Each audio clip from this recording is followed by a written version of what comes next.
When millions of people watch your every move, things can get a little weird. Splats TV, thanks for the prime, man. Just took a Streamers are watched, admired, and often emulated by many of their followers. But to some, that last one is a problem. Lots of people look up to their favorite streamers. And those streamers, well, some of them don't like that. With them reaching full-on celebrity status, though, should they be expected to act as role models? You shouldn't form a relationship with me. At the end of the day, I'm entertainment. If I stop entertaining, you stop watching. That's it. If you were any role model for kids, you would realize you are not a role model for kids. You are everything opposite of that. Dude, I'm like to save the world, fund every charity out there, care about all social and ethical and political problems, fix socioeconomical problems, fix diseases and cancer, end the chat, and raise everybody's children. I play games! I don't raise children! Hey everyone, before we get into the weird and complicated world of streamer role models, just a reminder that subscribing to the channel if you haven't already really does help us out. And if you have a fun time today, consider liking the video and ringing the notification bell so you see our videos right when they arrive. Also, check out some of our models wearing our merch and pick something up for yourself or the important people in your life. And now, let's get into the video, shall we? Public figures have had to deal with some pretty intense levels of attention for basically as long as the concept of a public figure has existed. Musicians, politicians, athletes, anyone who's ever been anyone had to endure having every conceivable facet of their person taken apart and examined under a microscope time and again. And it doesn't get much more public than being a streamer. Good morning, sir. It is time to stream for the next 30 days of your life. What the f***? The next 30 days of my life. Streaming.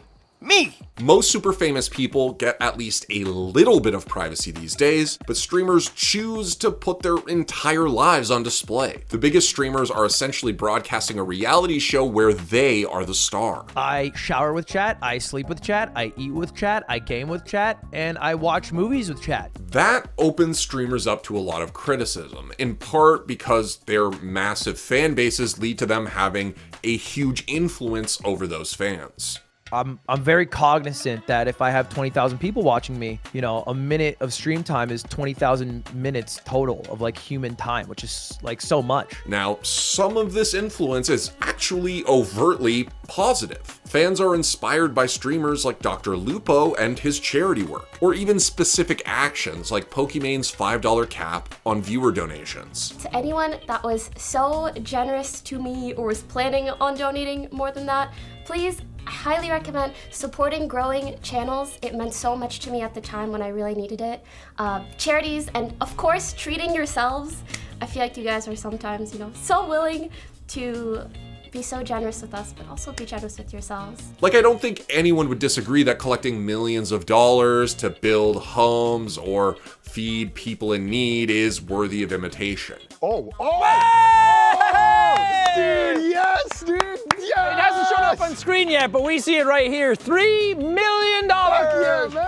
It flowed so smoothly, and thanks to everybody behind the scenes as well. There's so many people like watching all day that people don't even see, and coordinating stuff, and I'm just such a tiny little like grain of sand in the whole project. This is the sort of thing that we as a society want to see emulated. It's influence used for good, and it tends to inspire people in similar situations to join the effort as well. A lot of streamers end up supporting great causes, which lets their fans feel good about standing an unproblematic personality. So no real issues there. Then there are the more questionable content creators like MrBeast, who, while completely fine and even admirable on a purely surface level, do raise some concerns about the true motivation behind some of the good that they do because of how inherently reliant on human suffering their content is. We did a whole video on MrBeast trying to figure out where the objections to his content were coming from, so maybe give that a watch afterwards if you're interested. And then we get to some of the more complicated streamers, people who are undeniably going through some things which can sometimes lead to some bad behavior. Maybe they started out all right and then woke up and chose violence one day, or maybe they're just a whole mess at this point. I truly believe that on the other side of the wall, there is some type of being or beings. What wall? Antarctica. Antarctica is not a wall. It's like a plaque. There's no wall. Which wall? Like the wall of China? If being Twitch banned 8 times doesn't set off any warning bells, I'm not sure what even would. And yet there are people who stand by streamers like Aiden Ross, or even his alleged role model, Andrew Tate, because of how real and uncensored they are. Andrew, please don't go. That was terrible. Another example of this is the recent controversy, or rather several, surrounding a British internet personality, Mizzy, who basically broke the law several times in the name of content creation. He's also known as the TikTok Terror, partially because of things like literally stealing a woman's dog.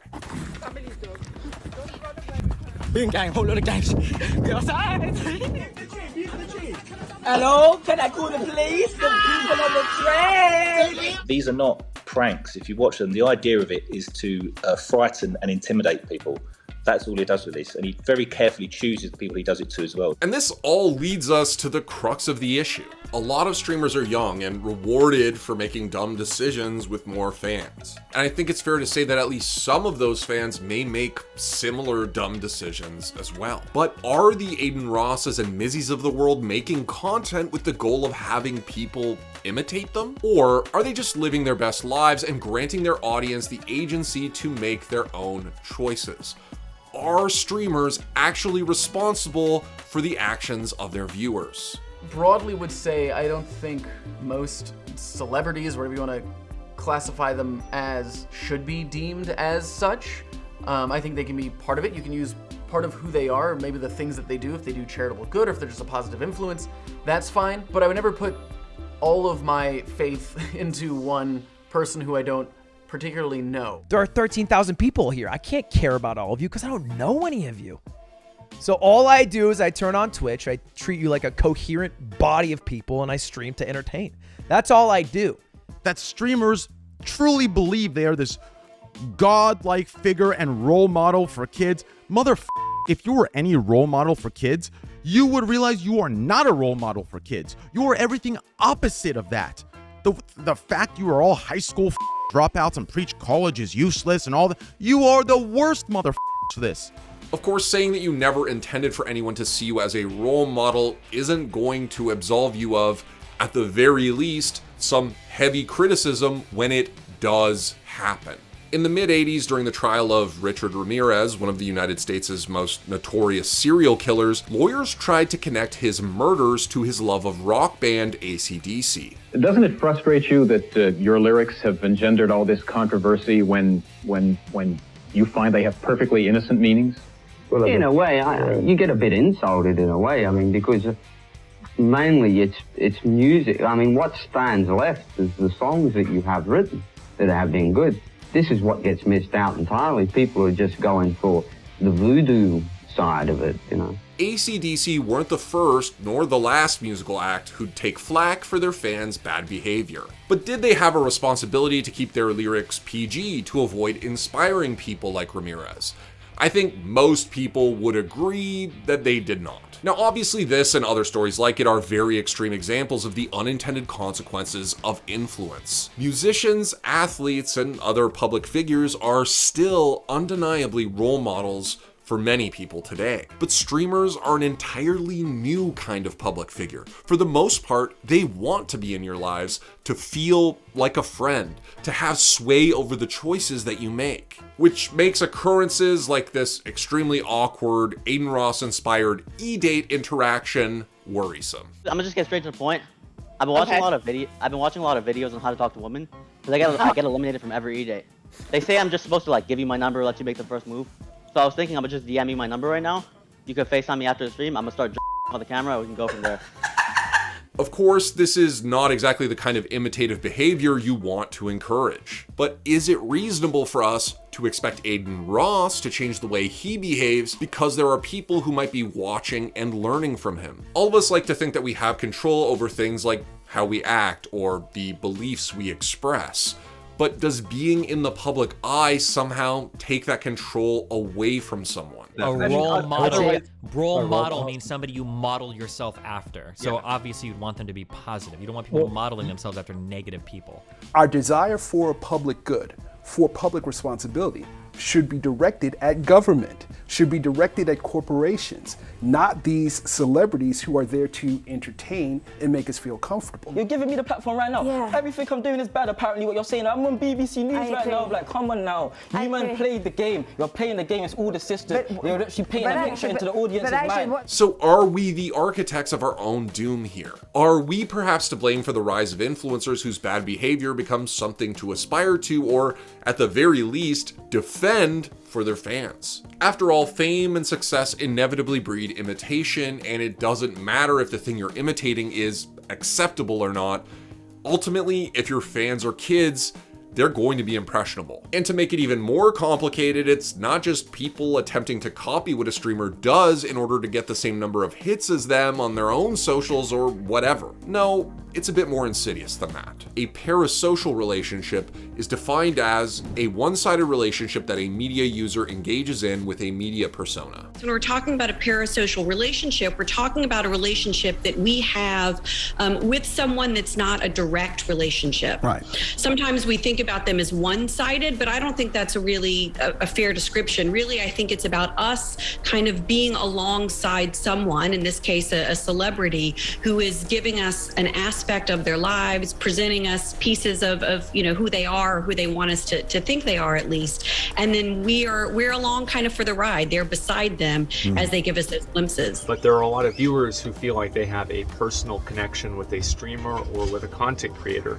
Now, obviously, in some cases, this is true. With very small streams, it's, if somebody's got 10 viewers and you're one of them, there's a good chance that they're going to remember your name. But whenever you get into larger streams, 1,000 plus people, even 500 plus people, it's going to be hard to keep track of everybody. And, as you scale things up even past that, it becomes even harder for somebody to really, get their name out there. So, while your favorite streamer has no idea who you are, you may believe that you really understand them and might find yourself looking up to them. You might then begin to take their opinions as fact and allow them to inform your own life choices. To what extent obviously depends on the intensity of your parasocial relationship with the streamer, your age, your IRL social support network, and many other factors. That information was public knowledge for a while now. So it again begs the question, are streamers beholden to their fans? I'm not so sure. As paradoxical as it may seem, having parasocial relationships early in life helps young people develop a stronger sense of identity and autonomy. How exactly does that work? Well, I imagine that watching Ninja raging in League, for example, can help a kid identify whether or not this is a sort of behavior that they are comfortable with, all the while remaining safely isolated from that behavior. He's pinging. I'm coming in. I'm coming to drag. We engage at drag. We're literally fighting, peeling them back into our fucking jungle. What does he do? Pops Rift Herald and pushes fucking mid and grabs the inhibitor.